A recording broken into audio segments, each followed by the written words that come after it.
I have two things to say before I start my talk, and the first is when I became editor-in-chief, I started with Reason in 1993 in the fall, and then I became editor-in-chief of the magazine in 2000, and the last hurdle was I had to have a conversation with Bob, and his first question to me is like, Nick, you know, we think you could be a good editor and everything, but I got to ask you, do you believe in reality? Because of various things I'd written. I was like, yeah, I guess I do. You know, I don't want to be held to that answer, but Bob put faith in me and signed off on the deal, so I was able to continue at work at Reason. So thank you very much for that, Bob.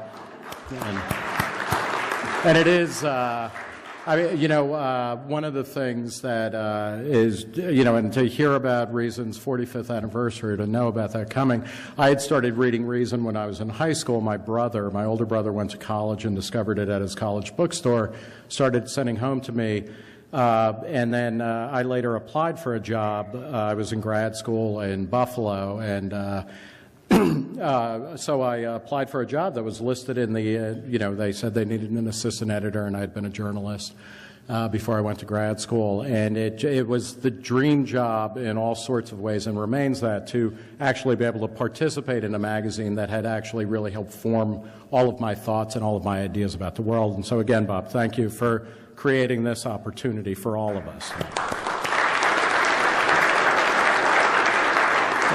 The other thing I want to say, things, by the way, are looking up for Harrisburg, since Jim Epstein, who's not here tonight but is a great Reason TV producer. Things are looking up because he reported today that a sinkhole developed in Harrisburg, and actually a bunch of buildings fell into it. So, and that's unfortunately about the best news that Harrisburg can hope for. And it's a city really where the survivors envy the dead. Okay, so I'm going to run through 5 unacknowledged, unexpected, and unavoidable facts about government spending and the economy. And then after, I hope I'll talk for about 15 minutes, and then we'll have some Q&A about all sorts of whatever's on your mind. Okay, so the first fact, which is unacknowledged by many, is that we're spending too much. This is a chart of using 2005 dollars, and it's billions of dollars, the way that the government is spending. The actual numbers matter less than the overall trajectory, which you can see is incredibly high. We're spending a lot of money. This is total government spending. It's a different, before this is federal spending in 2005 dollars over basically the 21st century. And you can see things are up about 50% in absolute terms. This is total government spending, local, state, and federal government as a share of GDP. The big spike towards the, I guess it would be your left of the chart, that's World War II. And you can see us, we're coming down a little bit, but when you factor in all this, we're spending a hell of a lot of money. And that, when I said it's an unacknowledged fact, that's because we have dissenters or discontents about this, who include Barack Obama, who recently told John Boehner that we don't have a spending problem. And of course, Boehner is not a particularly reliable source.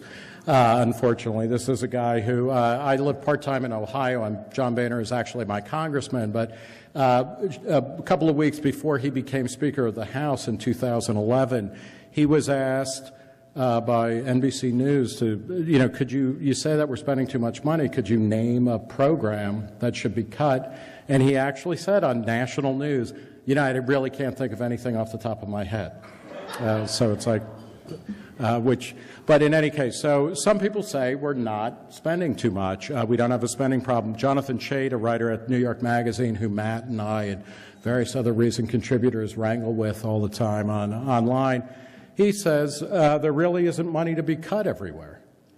And then there's a kind of tell-all, and Matt has a great editorial in the the next to most recent issue about people who talk like this. But there's a regular construction that you will see again and again if you read the Beltway press, which is, we don't have a spending problem. What we have is a healthcare problem, or a defense problem, or an aging problem, or sunspots. That's the problem, but it's never spending. So that's an unacknowledged and unavoidable fact. Another unacknowledged and unavoidable and disturbing fact is that we've got too much debt. This is gross public debt, so that includes public debt held by the public in terms of bonds and things like that, as well as all of the money that the government owes to itself. So when the government takes the money out of the Social Security Trust Fund and spends it elsewhere and puts an IOU in there, this is all in that. And again, this is in absolute dollars or constant dollars. This is in percentage of GDP, but you can see where we've gone from starting at the 21st century, which, by the way, I don't know about any of you who grew up in the 20th century, but the 21st century was supposed to be pretty cool, and it really is not turning out quite the way that we envisioned.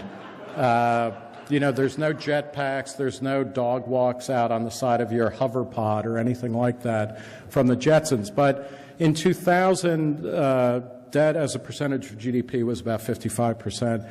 Now it's over 100% of GDP. This is gross public debt for state and local governments, and you can see something similar happened there. It's smaller, but it started at about 15% of GDP, and it got up to about 20%, and it's crested down a little bit because states basically used a lot of the stimulus money that they got to pay down some of their debt.